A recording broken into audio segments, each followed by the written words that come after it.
Close all the curtains. Stay on the phone. We are the monsters holding you still. Oh hey, it's Wes. And today it's time to talk about something new and interesting, which we've kind of come to expect from this brand. It is the new Freewell Magnetic Variable Neutral Density Plus Mist Filter Kit. Oh boy, that's a lot of stuff. What is it? That might take some explaining this time, but let's get right into it. The new Freewell kit, if you are already familiar with Freewell, as you've probably seen in some of my videos in the past, is magnet-based, which is cool, because, I mean, who doesn't love magnets? Inside the kit, we have a lot of different components here. It's almost overwhelming. Let's just rewind a tiny bit to recap previous magnetic stuff from Freewell. So this is kind of a more basic thing. It's just a neutral density filter. You have a magnetic lens cap, snaps right on there, and you have a ring that goes onto your camera and allows you to boop, pop that filter on at any time. So that's great. Pretty simple. Let's get more complicated here. So with this kit, as you can see from the size of the pouch that this comes in, there's a lot more going on here. Number one, the first thing you'll see is a glass lens cap that just snaps right on to the front of the camera. So that's cool. The old one was metal, this is glass. I don't know if this is a better idea or not. Depends on how hard you are on your equipment. Then we have the base ring. Mine is an 82mm model. Inside the base ring here, you will see that there is a little mount. This is not for a variable neutral density filter though. This mount allows us to choose between one of two filter types. We have the standard variable neutral density base. Oh, that's this one here. And we have the mist base. So let's start with the standard. Snap that in. So now this is the backside of a neutral density filter. That's right. This neutral density filter, variable neutral density filter, is in multiple pieces. I've never seen this before. I don't know if you have, probably not. So now I can choose to put a 2 to 5 stop front on or a 6 to 9 stop front. That is super interesting. So I snap that right on here magnetically, and now I have a 2 to 5 stop variable neutral density filter. Pull that off, snap this one on here, and now I have, you probably can't tell the difference here. There, you can see my hand. A 6 to 9 stop variable neutral density filter. So many words going on here. It's insane. So that's the basics. Now I can pop out this base modifier and snap in the mist modifier. So now I have a mist 2 to 5 stop variable neutral density filter. Bada bing, bada boom. But that's not all. I feel like I'm on an infomercial, but there's just so much to explain here, and it's all pretty interesting to me because, you know, magnets. I can also take this back out, put nothing inside this ring, flip my 2 to 5 stop variable neutral density filter around, and this part kind of blew my mind. Now I have an ND32 circular polarizer. And I did check, this is definitely a circular polarizer. And if I want to go the other way around, I can take the less dense neutral density filter, and now I just have a straight up CPL. I think it's about 1 or 2 stops. It's about 1 stop probably. And this is a circular polarizer. I compared this to other circular polarizers, and I got a pretty normal rating of about 2 1/3 stop effect on reflections. I took a light, shone it off the table to reflect it, so the only light coming out of that reflection is then polarized. Take the CPL, rotate it, and see how much of a difference it makes.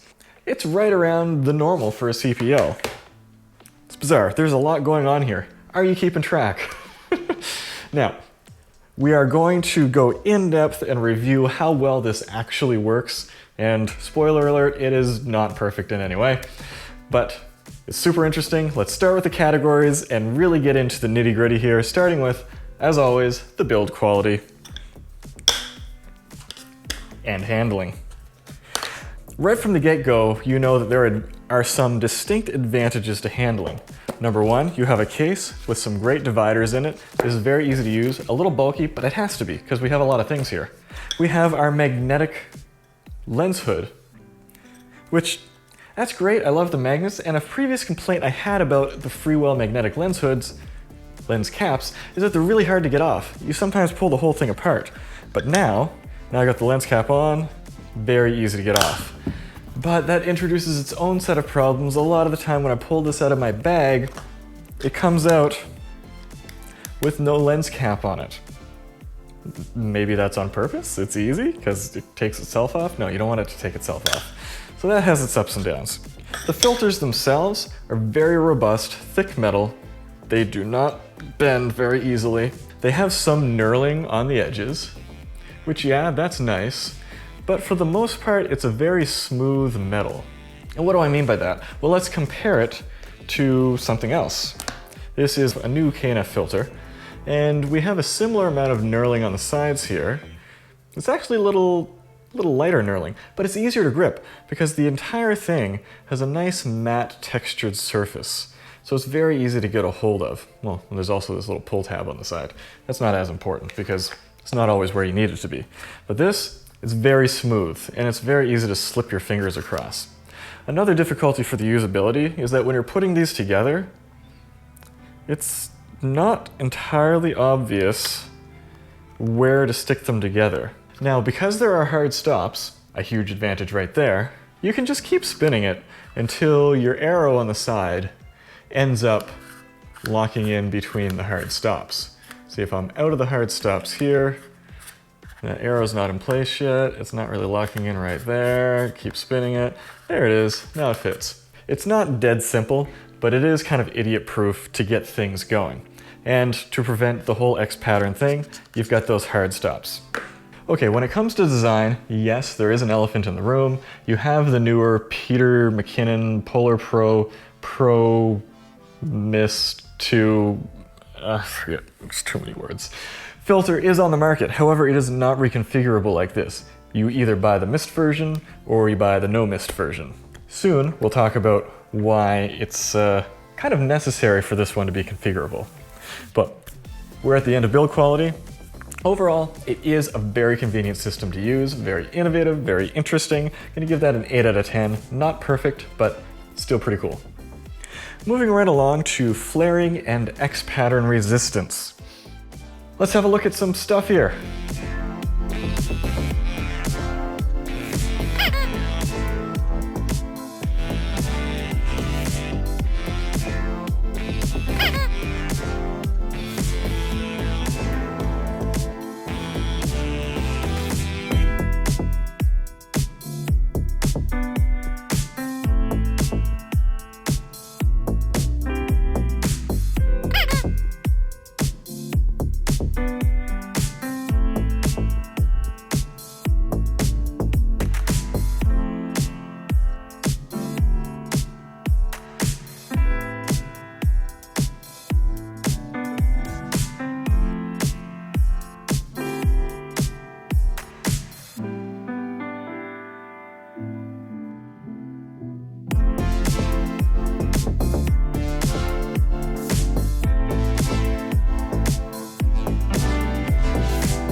Alright, so we've been through the comparisons, and as you can see, this is highly resistant to flaring. Surprisingly so, actually. I was expecting flaring to be a difficulty for this because of the size of all this. I thought that maybe the elements would be further apart and would thus be more susceptible to flaring. And that doesn't seem to be the case. So I guess they did a good job with the coatings on this. What they didn't do a great job of, however, is resistance to the old X pattern. Within a stop of designated range on both the 2 to 5 and the 6 to 9, you end up getting some X patterning. Now, it's not super distinct, so that's good.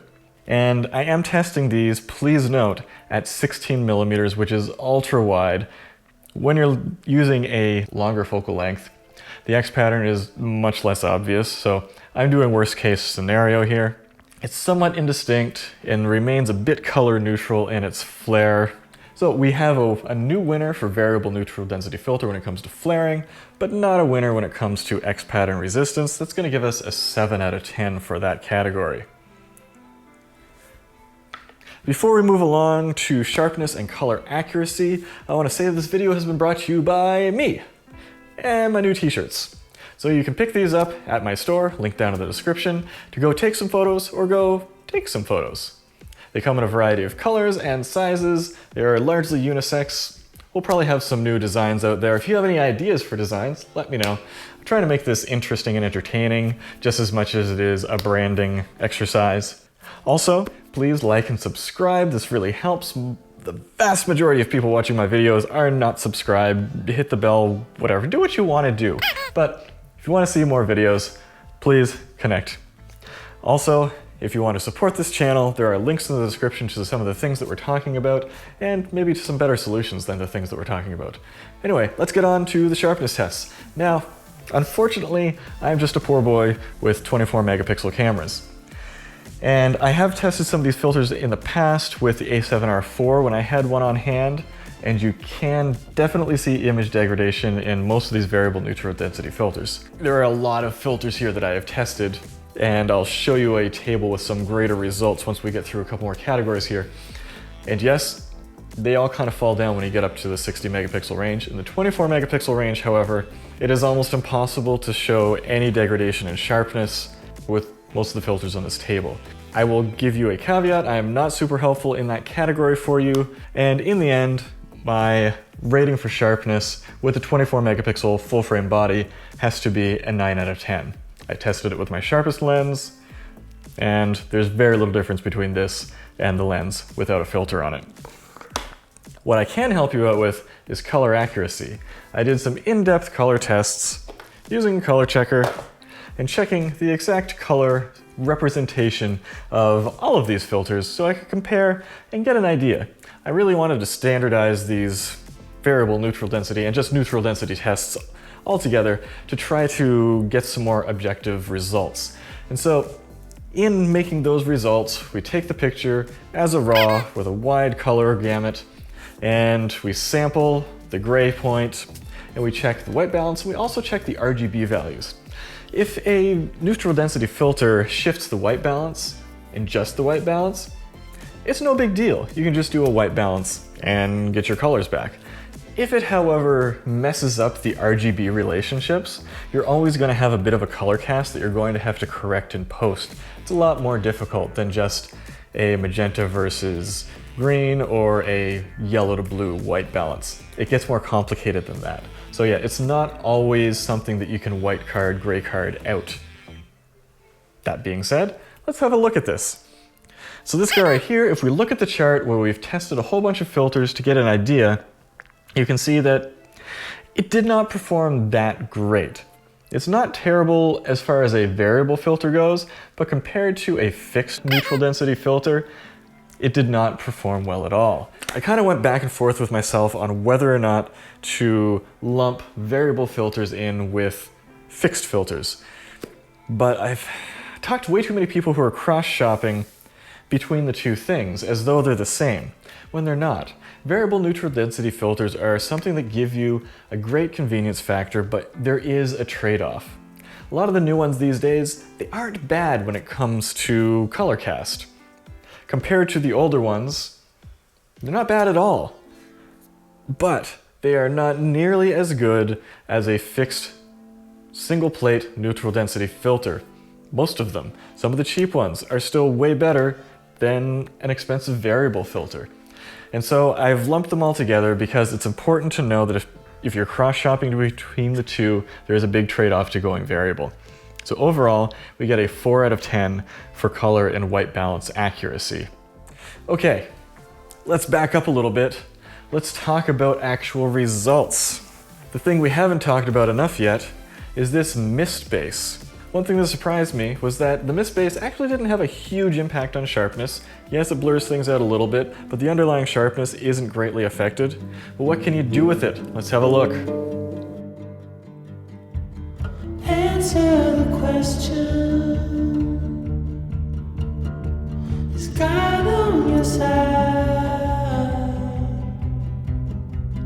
We'll be together. We're the rebel tide. We are the monster. There's no place to hide.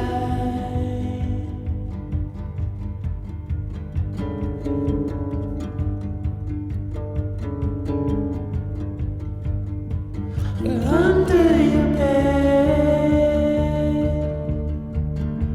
We hide in the dark. We are the monster. An army of one. We are. Okay, this is going to be a polarizing issue. See what I did there? Because this is one of the most effective, aggressive mist filters I have used. Although I found it sharper than Freewell's previous 1/4 mist filter, the 1/8 wasn't too bad. The general effect is extremely dreamy, but in a good way for the most part. Now, personally for me, I like a nice, sharp, contrasty shot. But what this does, not only does it create the mist effect, it causes the flares and a lot of the mist to veer toward the yellow and the orange, which is great. Because a lot of Sony lenses, when they flare, they veer towards the green, and that's kind of unfortunate. And so this corrects that for the most part and creates a nice warm glow. A lot of mist filters tend towards the neutral, which obviously has its advantages, much like the previous Freewell mist filter. This color-wise is largely neutral. This one, not at all. This one really amps up that dreamy, warm glow look. And so, if that's something you like, then yeah, hit this up.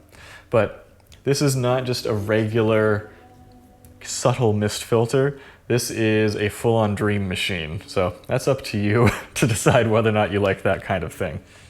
Last category is value. Let's see how this stacks up against the competition. And honestly, there's not a lot of direct competition here because this does a lot of different things. So obviously, the closest thing we can compare this to is the Polar Pro Mark II Mist Edition. So this right now is on Indiegogo for $300 for the early bird. Now, I wouldn't normally talk to you about an Indiegogo campaign because you can't trust that stuff. But Freewell's been making stuff forever. They just decided to launch this on Indiegogo. It's kind of unfortunate, but that's just how it's happening. Once the campaign is over, this thing is going up to $400. Compare that to the Peter McKinnon Pro Mist 2 blah blah blah, 2 to 5 stop, $250. There's a bit of a difference there. Then Freewell has their own 2 to 5 stop mist filter for $110, less than half the price of the Polar Pro. Now you can get dedicated mist filters, like this Freewell one's about $100. There's the Tiffin Pro Mist, that's one of the most common ones, $120. A lot of people use that. But the problem is nothing else offers this much stuff. And so I can't directly compare it, and it kind of carves out its own niche. So I'm going to give this a 6 out of 10 for value. It doesn't compare well directly, but nothing really compares that directly with it. But it's still a lot of money. But it's still really cool. Ah, that's a hard one. So anyway, that gives us a total of 34 out of 50. Yes, I have made my variable neutral density filter rating system a lot harder lately. I really wanted to make sure that they compared directly with the fixed neutral density filters, just to make sure that people didn't have any more illusions than they would otherwise about the position and the usefulness and the place of variable filters over fixed filters. I've already talked about that way too much. If you have any questions or comments, let me know down below, and I'll get back to you on that. If you want to purchase any of these things, like the Freewell kit, I have a link in the description. I don't even know if it's an affiliate link. It's just a link. I'm not sure. If you like options, and a lot of options, well, you know where to get them now from Freewell. But until next time, let's go take some photos.